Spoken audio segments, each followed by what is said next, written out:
Firman pengharapan untuk umat pengharapan. Kejadian 24. Adapun Abraham telah tua dan lanjut umurnya, serta diberkati Tuhan dalam segala hal. Berkatalah Abraham kepada hambanya yang paling tua dalam rumahnya, yang menjadi kuasa atas segala kepunyaannya, katanya, "Baiklah, letakkan tanganmu di bawah pangkal pahaku, supaya aku mengambil sumpahmu demi Tuhan Allah yang mempunyai langit dan yang punya bumi, bahwa engkau tidak akan mengambil untuk anakku seorang istri dari antara perempuan Kanaan yang di antaranya aku diam. Tetapi engkau harus pergi ke negeriku dan kepada sanak saudaraku untuk mengambil seorang istri bagi Ishak anakku." Lalu berkatalah hamba itu kepadanya, "Mungkin perempuan itu tidak suka mengikuti aku ke negeri ini.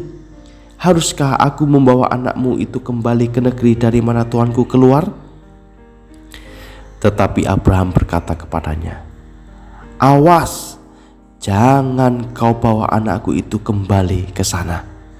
Tuhan Allah yang punya langit, yang telah memanggil aku dari rumah ayahku serta dari sanak saudaraku, dan yang telah berfirman kepadaku serta yang bersumpah kepadaku demikian, kepada keturunanmu lah akan kuberikan negeri ini. Dialah juga akan mengutus malaikatnya berjalan di depanmu, sehingga engkau dapat mengambil seorang istri dari sana untuk anakku. Tetapi jika perempuan itu tidak mau mengikuti engkau, maka lepaslah engkau dari sumpahmu kepadaku ini. Hanya saja janganlah anakku itu kau bawa kembali ke sana." Lalu hamba itu meletakkan tangannya di bawah pangkal paha Abraham tuannya dan bersumpah kepadanya tentang hal itu. Kemudian hamba itu mengambil 10 ekor dari unta tuannya dan pergi dengan membawa berbagai-bagai barang berharga kepunyaan tuannya. Demikianlah ia berangkat menuju Aram, Mesopotamia, ke kota Nahor. Di sana disuruhnyalah unta itu berhenti di luar kota dekat suatu sumur pada waktu petang hari, waktu perempuan-perempuan keluar untuk menimba air. Lalu berkatalah ia, "Tuhan Allah tuanku Abraham, buatlah kiranya tercapai tujuanku pada hari ini. Tunjukkanlah kasih setiamu kepada tuanku Abraham. Di sini aku berdiri di dekat mata air, dan anak-anak perempuan penduduk kota ini datang keluar untuk menimba air. Kiranya terjadilah begini: anak gadis kepada siapa aku berkata, 'Tolong miringkan buyungmu itu supaya aku minum,' dan yang menjawab, 'Minumlah, dan onta-ontamu juga akan kuberi minum,' dialah kiranya yang akan kau tentukan bagi hambamu Ishak. Maka dengan begitu akan ku ketahui bahwa engkau telah menunjukkan kasih setiamu kepada tuanku itu." Sebelum ia selesai berkata, maka datanglah Ribka yang lahir bagi Betuel, anak laki-laki Milka, istri Nahor saudara Abraham. Buyungnya dibawanya di atas bahunya. Anak gadis itu sangat cantik parasnya, seorang perawan, belum pernah bersetubuh dengan laki-laki. Ia turun ke mata air itu dan mengisi buyungnya, lalu kembali naik. Kemudian berlarilah hamba itu mendapatkannya serta berkata, "Tolong beri aku minum air sedikit dari buyungmu itu." Jawabnya, "Minumlah Tuan." Maka segeralah diturunkannya buyungnya itu ke tangannya, serta diberinya dia minum. Setelah ia selesai memberi hamba itu minum, berkata ia, "Baiklah, untuk unta-untamu juga kutimba air sampai semuanya puas minum." Kemudian segeralah dituangnya air yang dibuyungnya itu ke dalam palungan. Lalu berlarilah ia sekali lagi ke sumur untuk menimba air, dan ditimbanyalah untuk semua unta orang itu. Dan orang itu mengamati-amatinya dengan berdiam diri untuk mengetahui apakah Tuhan membuat perjalanannya berhasil atau tidak. Setelah unta-unta itu puas minum, Maka orang itu mengambil anting-anting emas yang setengah shikal beratnya dan sepasang gelang tangan yang 10 shikal emas beratnya, serta berkata, "Anak siapakah engkau?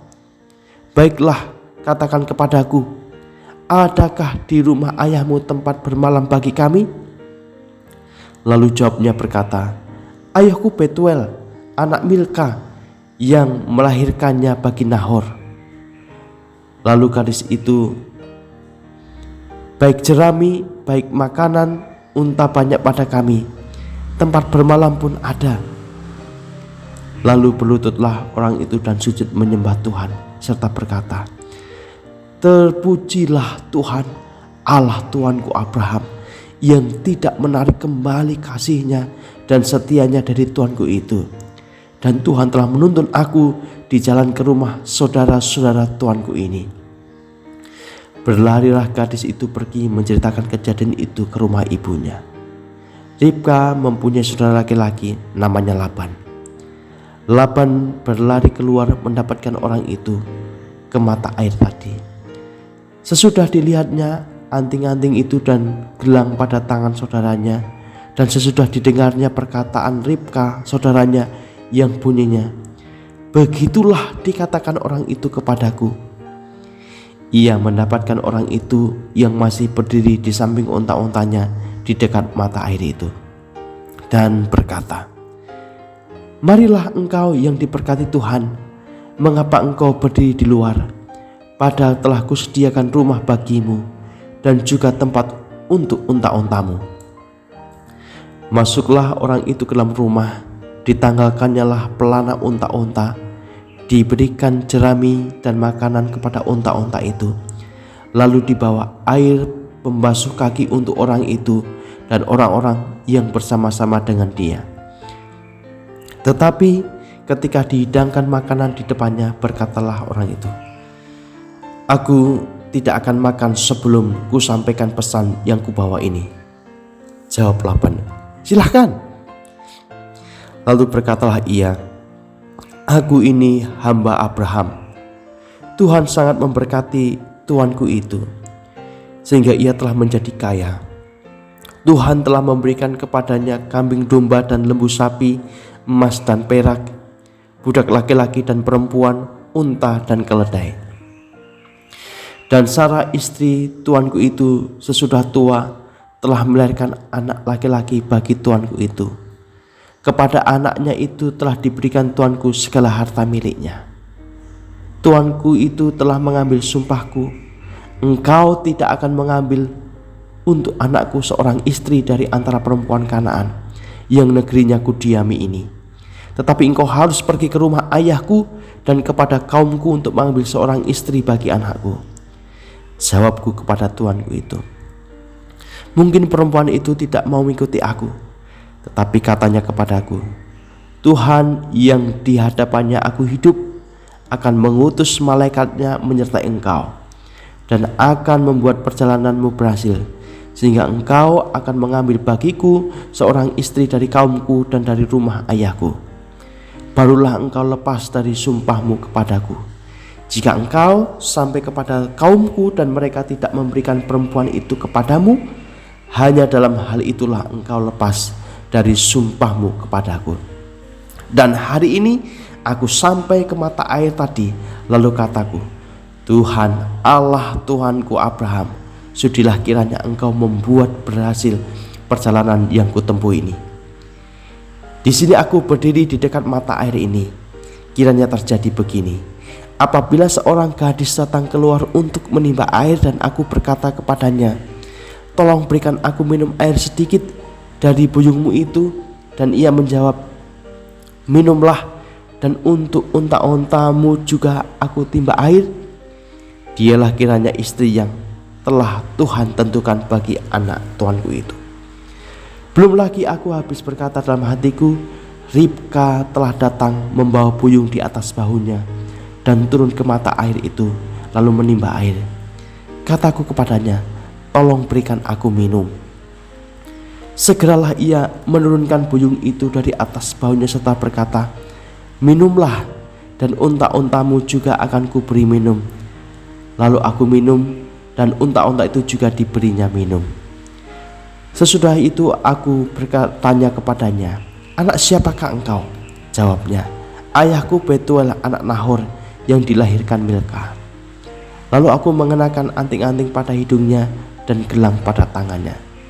Kemudian berlututlah aku dan sujud menyembah Tuhan, serta memuji Tuhan Allah Tuanku Abraham, yang telah menuntun aku di jalan yang benar untuk mengambil anak perempuan saudara tuanku ini bagi anaknya.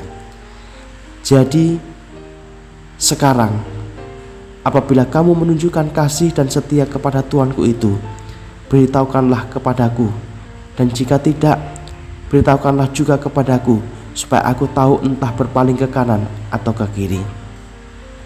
Lalu Laban dan Betuel menjawab, "Semuanya ini datangnya dari Tuhan. Kami tidak dapat mengatakan kepadamu baiknya atau buruknya. Lihat, Ribka ada di depanmu. Bawalah dia dan pergilah, supaya ia menjadi istri anak tuanmu, seperti yang difirmankan Tuhan." Ketika hamba Abraham itu mendengar perkataan mereka, sujudlah ia sampai ke tanah menyembah Tuhan. Kemudian hamba itu mengeluarkan perhiasan emas dan perak serta pakaian kebesaran, dan memberikan semua itu kepada Ribka. Juga kepada saudaranya dan kepada ibunya diberikannya pemberian yang indah-indah. Sesudah itu makan dan minumlah mereka, ia dan orang-orang yang bersama-sama dengan dia, dan mereka bermalam di situ. Paginya sesudah mereka bangun, berkatalah hamba itu, "Lepaslah aku pulang kepada tuanku."